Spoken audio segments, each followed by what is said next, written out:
नमस्कार दोस्तों जैसे कि आपकी जानकारी के लिए मैं बोल देता हूं कि एक गाय जो होती है, जो कैटल होती है, कैटल में अगर आप आईएम इंजेक्शन लगाना चाहते हो ना, तो उसमें आप 3 रूट के साथ आप आईएम इंजेक्शन लगा सकते हैं।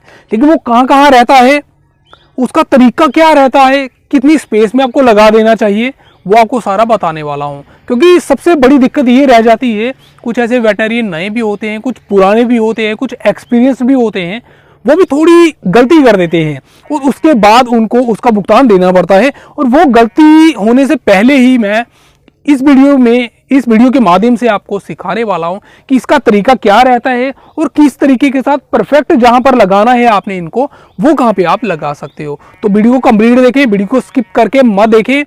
बहुत इंपॉर्टेंट होने वाली है भाई, जो नए हैं या पुराने हैं या किसान भाई है, सबके लिए ये वीडियो बहुत ज्यादा इंपॉर्टेंट होने वाली है। तो चलिए आज की वीडियो स्टार्ट करते हैं।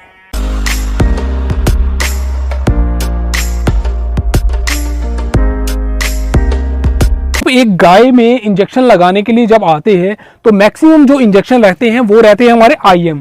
तो आईएम का आपको विशेष तरह से पता होना चाहिए कि कहाँ कहाँ पे आप लगा सकते हैं। कभी कभी क्या हो जाता है, हमारे पास ज़्यादा इंजेक्शन लगाने पड़ते हैं और वो इंजेक्शन हम एक जगह पे, 2 जगह पे नहीं लगा सकते।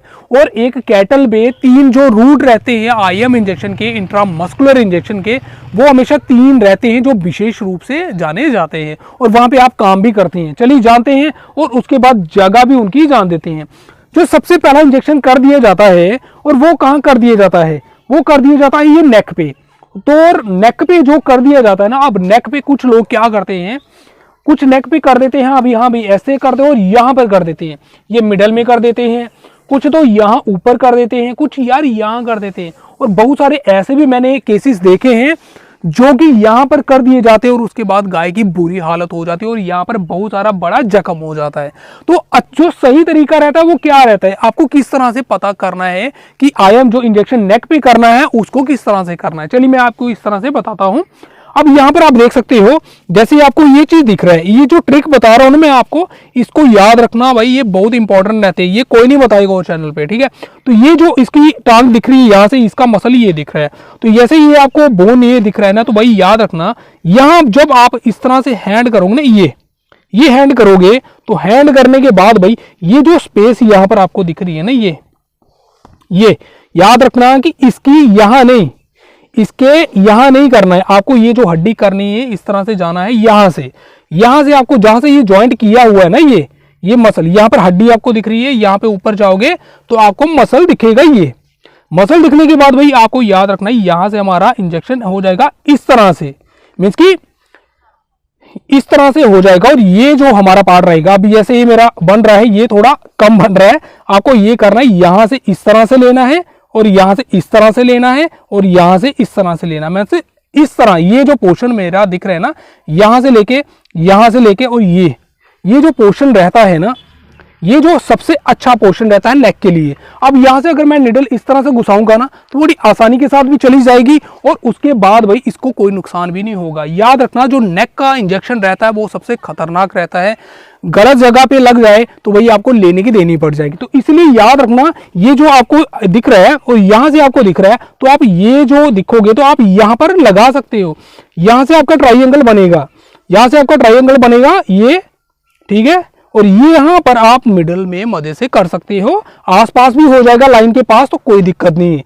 लेकिन ये जो आपको सबसे इंपॉर्टेंट चीज देखनी है, यहाँ पे ही आप करना है। तो सेकंड जो तरीका रहता है वो अभी बताते हैं आपको यहाँ पर, ठीक है। सेकंड तरीका आपका रहता है यहाँ पर, तो यहाँ के इसके हुप आ गई, यहाँ पर आपको किस तरह से करना है। कुछ लोग क्या करते हैं, यहाँ पे लगा देते हैं, नीचे आ जाता है उनका बोन आने के बाद भाई उनको हो जाती है थोड़ी दिक्कत और वहां से आता है ब्लड और यहाँ से हो जाती है स्वेलिंग। तो आपको सही तरीका जो रहता है वो क्या करना है, तो यहाँ पर आपको देखो, सबसे पहले ये जो आपको जगह दिख रही है ना, ये जगह दिखने के बाद भाई आपको कुछ नहीं करना, आपको ये हैंड लेना है और हैंड इस तरह से रखना है। हैंड जब आप मिडल में रखोगे तो आपकी ये जो पाम दिख रही है ना, फिंगर्स को काट के आपका ये जो पाम दिख रही है, पाम को देखने के बाद भाई आप देख सकते हो कि यहाँ पर आपका पाम है। तो याद रखना है, इतनी जगह में जो अंदर आएगी ना ये जगह, तो यहाँ पर आपको इंजेक्ट करना, ये सबसे अच्छा तरीका रहेगा। और यहाँ पर अगर आपको कभी भी दिखता है कि आपने आईएम इंजेक्शन करना है और यहाँ पर अगर निडल आप डालोगे तो नीचे से ब्लड करोगे, ब्लड आ जाएगा सक करके, तो वही वहां से आपको निडल निकालनी है तुरंत और फिर से लगानी है। समझ गए? तो यहाँ पर आपको ये जो पाम होता है, पाम का ही लेना है, इतना साइज ही लेना है और यहाँ पर आपको इंसेक्ट करना है। और जो तीसरा तरीका रहता है जो कि काफ में यूज किया जाता है, तो वो तरीका इस तरह से यूज किया जाता है। अब मैं आपको ये बताता हूँ। ये जो इसकी टांग दिखती है ना भाई, ये टांग जो इसकी दिख रही है, तो टांग जैसे आप देखो ये इसके नी आ गया है, ठीक है, पिछला वाला। और यहाँ से जब हम इस तरह आते हैं और यहाँ पर इसको ये मसल दिखता है, समझ गए? यहाँ से लेके ये जो ट्राइंगल आपको दिख रहा है कि यहाँ पर आपको दिख रहा है, यहाँ हड्डी है और यहाँ पर आपको इंजेक्शन नहीं लगाना होता। याद रखना, आपको जब इसने टांग इस तरह से रखी होगी, आपको पीछे की तरफ से जाना है, पीछे की तरफ से जाके यहाँ देखना है, यहाँ पर आपका हाथ घुसेगा ना, ठीक है। इस तरह से जब आप करोगे, यहाँ पर देखो, यहाँ पे हाथ नहीं घुस रहा है, यहाँ पे नहीं घुस रहा है, यहाँ पे नहीं घुस रहा है, यहाँ पे नहीं घुस रहा है, यहाँ पर जब आप करोगे ना तो आपका हाथ इस तरह से घुसेगा। तो उसी टाइम आप देखोगे इस तरह से हाथ रखना है और नीडल इस तरह से लेनी है और इस तरह से इसमें इंजेक्ट कर देनी है। तो ये जो तीसरा रूट हो गया ना आपका, तीसरा रूट भी आपको दिख गया कि किस तरीके के साथ आपको एक गाय को आईएम इंजेक्शन रूट करने पड़ते हैं। तो अगर कोई भी आपको इशू रहा तो वीडियो में आप कंप्लीट मुझे कमेंट कर सकते हैं और पूछ सकते हैं भाई। चलिए दोस्तों, आज की वीडियो आपको कैसी लगी कमेंट में जरूर बताना।